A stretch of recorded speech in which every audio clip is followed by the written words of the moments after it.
Assalamualaikum warahmatullahi wabarakatuh. Jumpa lagi dengan saya Titik Nawangwati dari kelas A31.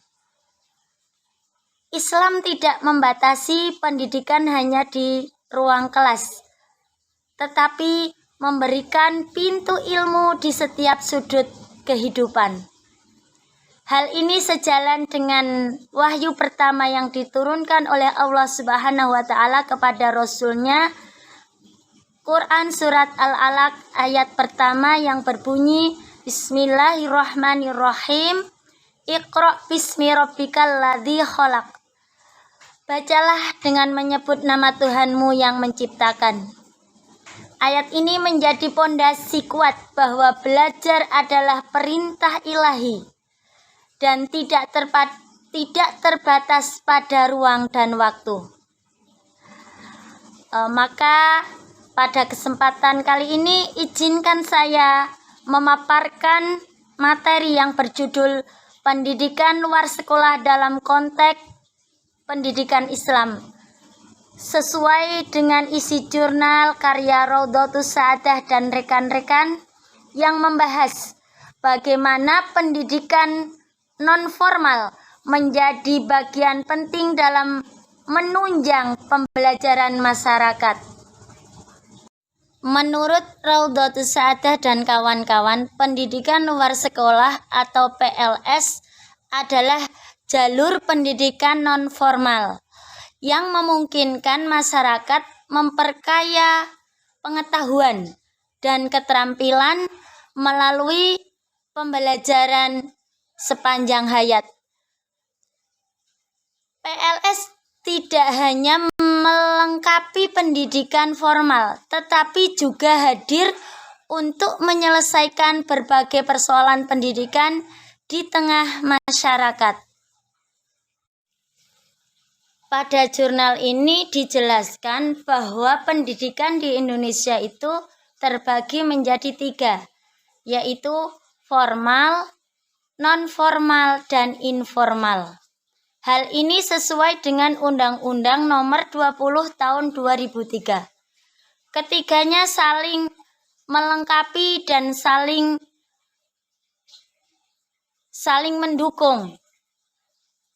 Pendidikan luar sekolah termasuk dalam jalur non-formal dan dapat diselenggarakan secara fleksibel dan dapat diikuti oleh semua usia.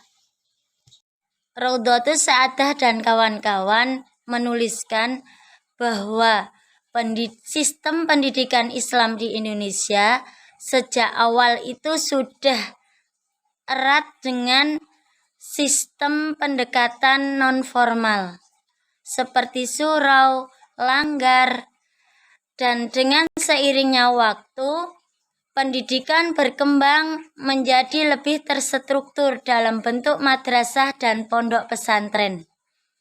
Namun jalur non-formal tetap memainkan peran yang strategis. Masih berdasarkan jurnal yang sama, dasar PLS Islam tidak hanya berasal dari undang-undang, tetapi juga dari Al-Quran dan Al-Hadis.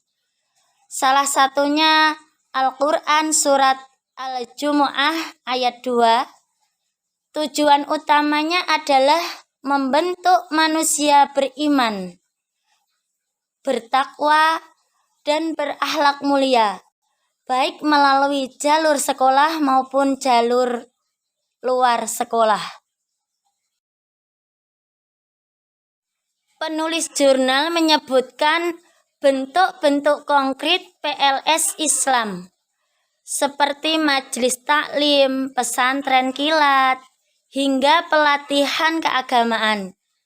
Kegiatan ini sangat dekat dengan masyarakat dan menjadi sarana dakwah sekaligus pendidikan.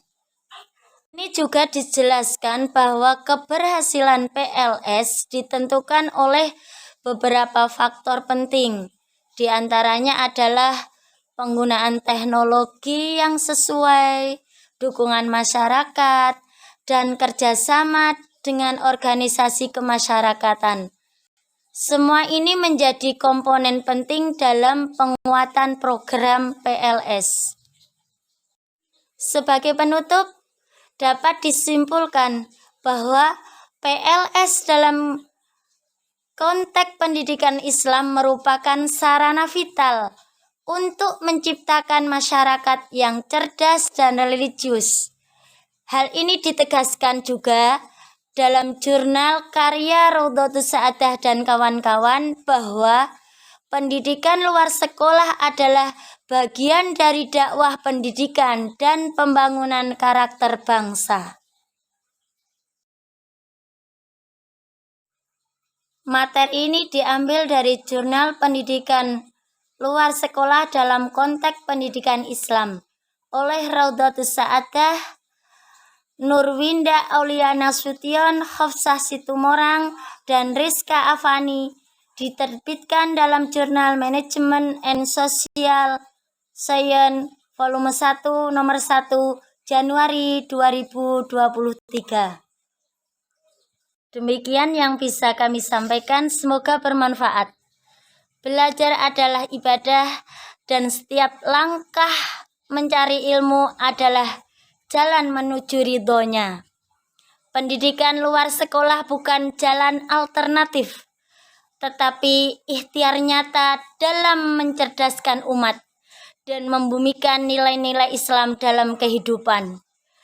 Mari kita hidupkan semangat belajar di luar ruang kelas, karena ilmu adalah cahaya yang harus dibagi, bukan disimpan. Saya akhiri, ihdinas siratal mustaqim. Wassalamualaikum warahmatullahi wabarakatuh.